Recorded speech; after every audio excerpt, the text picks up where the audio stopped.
अहम ख़बर अव्हांखे ॾियूं। पीपल्स पार्टी जो वफ़द नवाज़ शरीफ़ सां मुलाक़ात लाइ लंदन पहुची वियो आहे। वफ़द में पीपी अॻवान शेरी रहमान, नवीद कमर ऐं ॿिया शामिल आहिनि। वफ़द बिलावल भुट्टो ज़रदारी जी अॻवानी में नवाज़ शरीफ़ सां मुलाक़ात कंदो। खे आगाह कयूं पिया। पीपल्स पार्टी जो वफ़द नवाज़ शरीफ़ सां मुलाक़ात लाइ लंदन पहुची वियो आहे।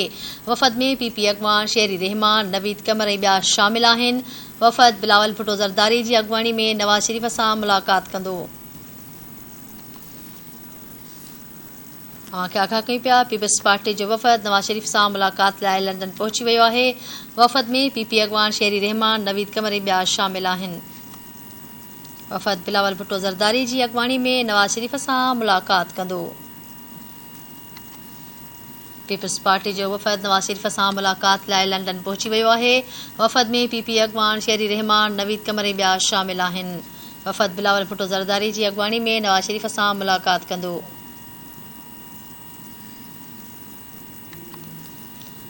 खे आगाह कयूं पिया। पीपल्स पार्टी जो वफ़द नवाज़ शरीफ़ सां मुलाक़ात लाइ लंदन पहुची वियो आहे। वफ़द में पीपी अॻवान शेरी रहमान, नवीद कमर ऐं ॿिया शामिल आहिनि। वफ़द बिलावल भुट्टो ज़रदारी जी अॻवानी में नवाज़ शरीफ़ सां मुलाक़ात कंदो। पीपल्स पार्टी जो वफ़द नवाज़ शरीफ़ सां मुलाक़ात लाइ लंदन पहुची वियो आहे। वफ़द में पीपी अॻवान शेरी रहमान, नवीद कमर ऐं ॿिया शामिल आहिनि। वफ़द बिलावल भुट्टो ज़रदारी जी अॻवानी में नवाज़ शरीफ़ सां मुलाक़ात कंदो। खे आगाह कयूं पिया। पीपल्स पार्टी जो वफ़द नवाज़ शरीफ़ सां मुलाक़ात लाइ लंदन पहुची वियो आहे।